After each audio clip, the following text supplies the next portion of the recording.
இங்க ஒரு மேயர் ஒரு ஹாஸ்பிட்டலோட கேன்டீன்ல போய் ஒரு மீல்ஸ் ஆர்டர் பண்றாரு. ஆனா அந்த கேன்டீன்ல வேலை பார்க்கற பொண்ணுக்கு இவர் தான் புதுசா வந்திருக்கிற மேயர் தெரியாம ஏதோ ஒரு சாதாரண ஆளு நினைச்சு ஃபுட் கார்டு இருந்தாதான் மீல்ஸ் தருவோம், கேஷா வாங்க மாட்டோம்னு சொல்லிடுறாங்க. இவரு ரொம்ப நேரமா கெஞ்சி பார்த்துட்டு ஹாஸ்பிட்டலோட ரூல்ஸ் படியே போயிடலான்னு ஃபுட் கார்டு வாங்குறதுக்காக கியூல நிக்கிறாரு. அங்க போய் அவரோட வேலை விஷயமா அவசரமா போன்ல பேசிட்டு இருக்காரு. இவர் ரொம்ப நேரமா கியூல நின்னு போன் பேசிட்டு இருக்கிறதுனால கரெக்டா ஃபுட் கார்டுக்கு பேமெண்ட் ஆயிட்டு இருக்கிற நேரமா பார்த்து போன் ஸ்விட்ச் ஆஃப் ஆயிடுது. சோ ரிசப்ஷன்ல போய் சார்ஜ் போடுறதுக்கு இடம் எங்கன்னு கேக்குறாரு.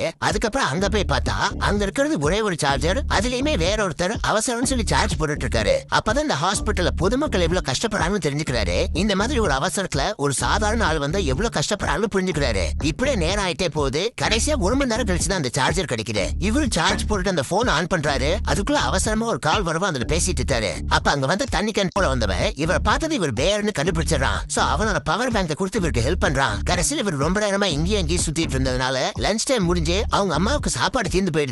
சோ கையில இருந்து ஒரு பழத்தை உரிச்சு அவங்க அம்மாவுக்கு கொடுத்துட்டு இருக்காரு. இதை புரிஞ்சுட்டு அந்த தண்ணி கேன் போல வந்தவன் அவனால முடிஞ்ச சாப்பாட்டை வெளியில இருந்து வாங்கிட்டு வந்து கொடுக்குறான். இப்படி இவன் நடந்துக்க மேயருக்கு அவன் மேல ஒரு தனி மரியாதை வந்துருது. கொஞ்சம் கொஞ்சமா 2 பேரும் பர்சனலா பேசி க்ளோஸ் ஆயிடுறாங்க. அடுத்த நாள் மேயரோட ஆபீஸ் மீட்டிங்ல டெண்டரை பத்தி பேசிட்டு இருக்கும் போது இந்த மேயர் அந்த தண்ணி கேன் போறவரை சஜஸ்ட் பண்ணி எல்லா கவர்மெண்ட் ஆபீஸ்க்கும் தண்ணி கேன் போட சொல்றாரு. சோ எங்கேயோ அவர் செஞ்ச ஒரு சின்ன உதவி அவரோட தலையெழுத்தியே மாத்திருது.